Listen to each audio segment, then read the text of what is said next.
Ngayon gagawa tayo ng napakagandang bouquet. Kung gusto nyong matuto, gumawa ng bouquet para sa inyong mga minamahal. Ayan. 25 pieces. Isang simpleng bouquet na talagang matutuwa ang iyong mga minamahal sa buhay. Kumuha lang kayo ng scotch tape, gunting, wrapping, at samahan nyo ng konting talento. Para lang tayo naglalaro. Huwag kayong bibili ng bouquet. Mahal.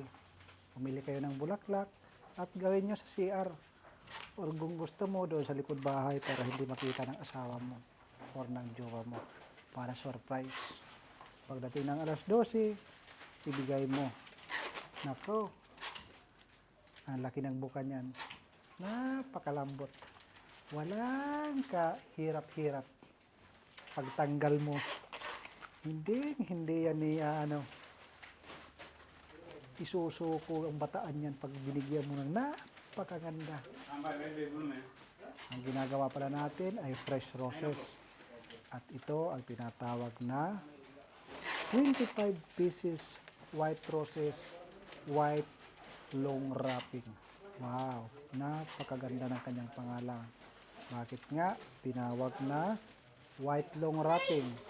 Okay, ano natin pag-uusapan? Ang ating design ay purong bulaklak. Okay? Wala tayong dahon.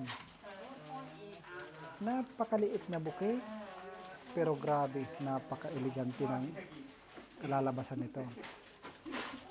Wala kang leaves na ilalagay, kundi ang kanyang dahon lang. Simple, pero talagang mapapaibig ang iyong bibigyan. Ayan.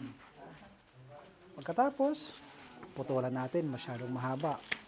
Ang haba pala ng ating rosas, ito ay 60 cm. Wow. Tali dito sa itaas, sa ibaba pala. Once na ito ay nabilog na, ang kasunod nito, mag-prepare tayo ng wrapping. What is that, bro? Long wrapping? Same long wrapping. You are preparing Wrapping, yes. for me or for you?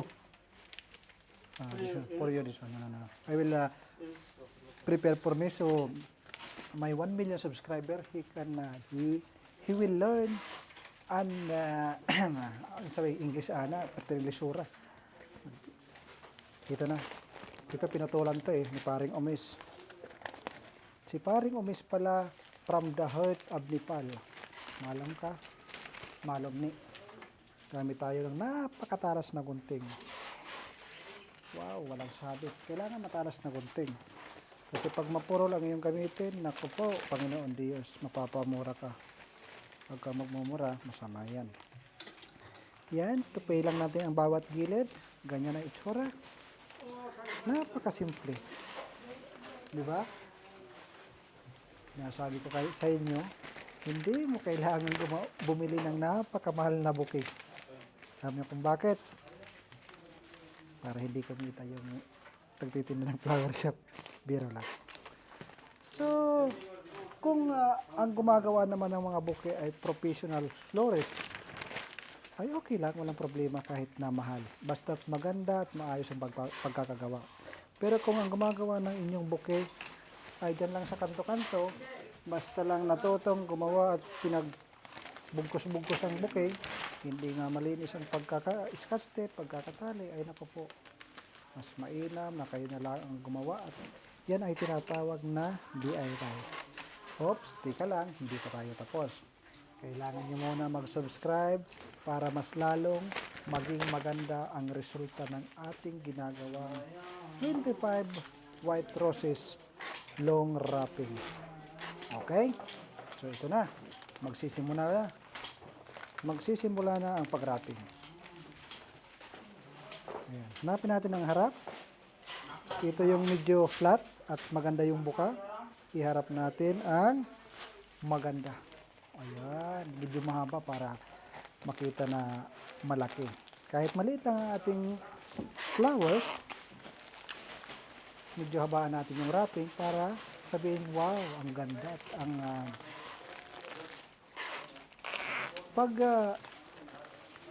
purong bulaklak kasi, walang dahon, nangingibabaw kasi ang kanyang pagka-elegante. Minsan, mayroong mga gumagawa, napakaliit ng bulaklak, napakarami ng dahon. Para sa akin, hindi maganda. Pero meron naman mga ganda na may mga arts na ginagawa. Maganda yon. Pero pag walang arts, basta na lang pinagbungkus-bungkus, ay naku po, parang hindi maganda. Kailangan, kung gagawa kayo para sa inyong mahal sa buhay, kailangan para bang mahal mo ang iyong ginagawa at binibigyan mo ng importansya. Ito na yung pang-ibabaw.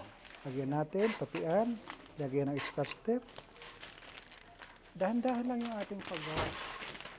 Pero kung bibilisan ko ito mga kaibigan, baka wala pang 3 minutes tapos na ito.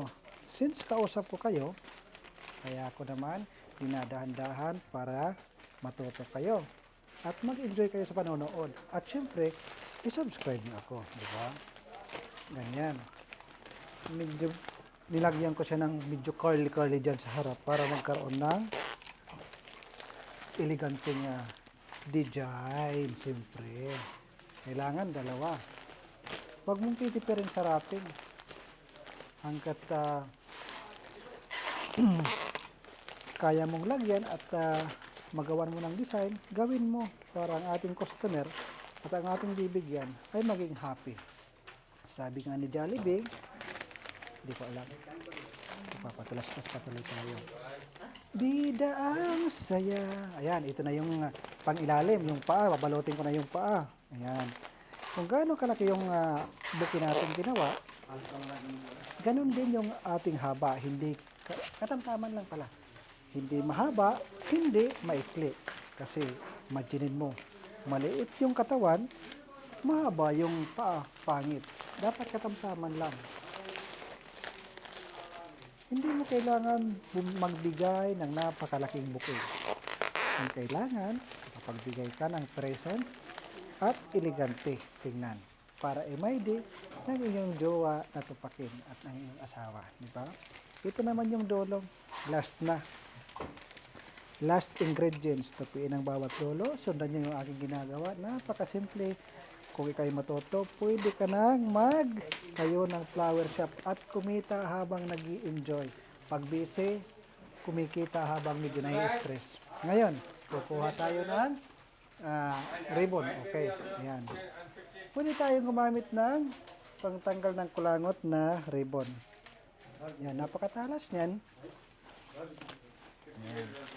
Tapos, sa dulo, hindi na tayo gagamit ng tape. Ang scotch tape natin ginagamit. Para wala nang scotch tape na makikita dito sa ibabaw at napakalinis. Ayan. Tapat natin.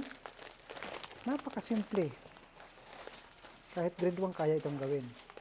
Kaya kung ikaw ay medyo nagtitipid, at kahit na marami kang pera, kung ikaw mismo ang gustong gumawa ng bulaklak para sa inyong minamahal sa buhay, iba kasi yung ikaw ang gumagawa.